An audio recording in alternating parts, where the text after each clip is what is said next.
할렐루야, 임목사의 스토리텔링 말씀 묵상에 오신 여러분을 환영합니다. 오늘은 역대하 27장 1절에서 28장 15절까지의 말씀을 중심으로 보도록 하겠습니다. 오늘 본문 말씀에는 두 명의 왕이 나옵니다. 이제 우시아의 아들인 요담과 그다음에 요담의 아들인 아하스에 대한 이야기가 나옵니다. 자, 요담에 대한 평가는 어땠을까요? 요담에 대한 평가는 오늘 본문 말씀 6절 말씀에 27장 6절 이렇게 나옵니다. 요담이 그의 하나님 여호와 앞에서 바른 길을 걸었으므로 점점 강하여졌더라. 너무나 복되고 좋은 말씀입니다. 우시아는 하나님 앞에서, 그러니까 요담의 아버지죠. 요담의 아버지 우시아는 하나님 앞에서 범죄를 하고 그 범죄한 거로 말미암아 인생의 마지막에 처참하게 마무리를 했지만 그의 아들 요담은 그렇지 않고 여호와 앞에서 바른 길을 행했다는 겁니다. 3절부터 시작되는 말씀들을 보면은 뭐 성을 건축하는 것, 성벽을 중축하였다. 또 더 많은 성들을 건축하였다. 망대를 건축하였다라고 얘기하면서 하나님 앞에 정직하고 바른 길을 행하면서 그의 삶 가운데, 그의 통치 기간 가운데 유다가 안정적으로 잘 성장할 수 있었음을 보여줍니다.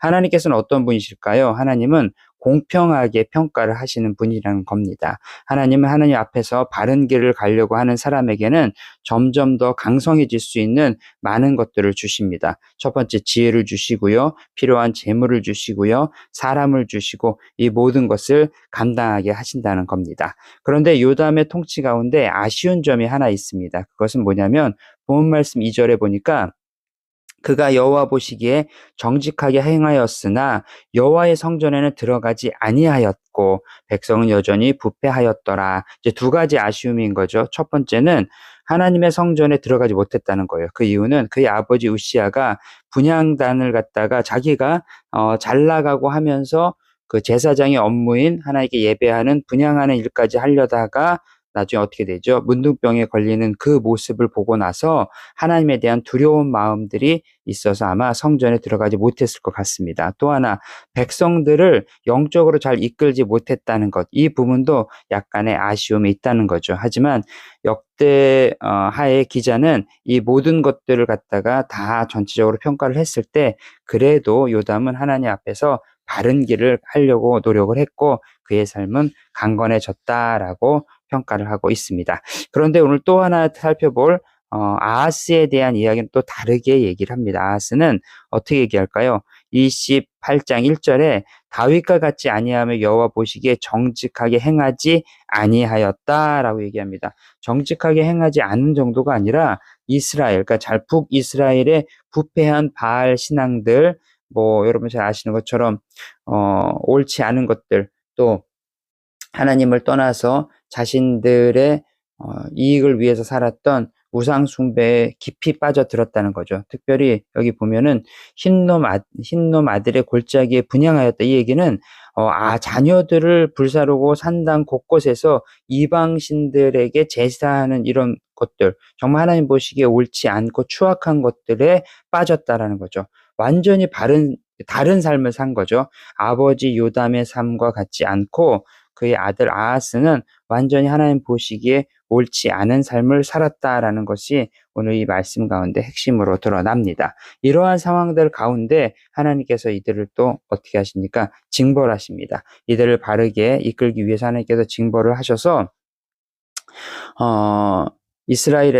이스라엘과 유다가 전쟁을 하게 되고 이스라엘 자손이 그들의 형제 중에서 오늘 본 말씀의 8절입니다. 이스라엘 자손이 그의 형제들 중에서 그의 아내와 자녀를 합하여 20만 명을 사로잡고 그들의 재물을 많이 노력하여 사마리아로 가져가니. 자, 여러 가지 갈등 관계에 있는 상황에서 결국은 유다의 잘못으로, 다시 말해서 아하스의 배반으로 하나님을 떠난 것들로 인해서 하나님께서는 이스라엘을 통해서 또 징계를 하시는데 이스라엘에서 유다의 사람들을 잡아서 사마리아로 이제 데려갔다는 거죠. 이스라엘 쪽으로 데려갔다는 거죠. 근데 이때 선지자가 하나 등장을 합니다. 오데시라는 선지자입니다. 오데시라는 선지자가 나타나서 뭐라고 얘기를 하냐면 11절 말씀에 너희는 내 말을 듣고 너희 형제들에게 사로잡혀온 포로를 놓아 돌아가게 하라. 여호와의 진노가 너에게 임박하느니라. 자, 하나님께서는 징벌을 위해서 이스라엘을 갖다 사용을 하셨지만 포로를 잡아가서 이들의 고통을 더하게 하실 의도는 없었다는 거죠.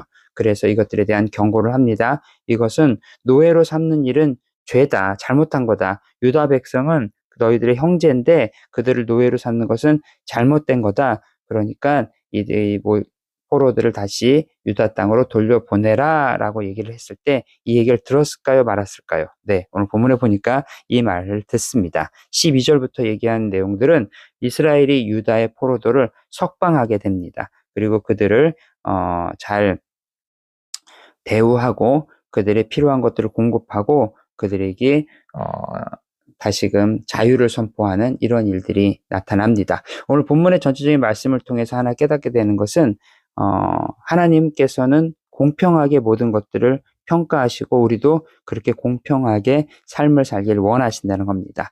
자, 사랑하는 성도 여러분, 오늘 우리의 삶이 어땠는지 한번 되돌아봅시다. 우리가 바른 길을 갔습니까? 하나님께서 공평하게 우리를 축복하실 겁니다. 우리가 바르지 못한 길을 갔습니까? 그럼 하나님께서 공평하게 우리를 제자리로 돌려놓으실 겁니다. 오늘도 하나님의 사랑이 우리에게 함께하는 하루 되기를 기대하며 오늘 임 목사의 스토리텔링 말씀 묵상 여기까지입니다.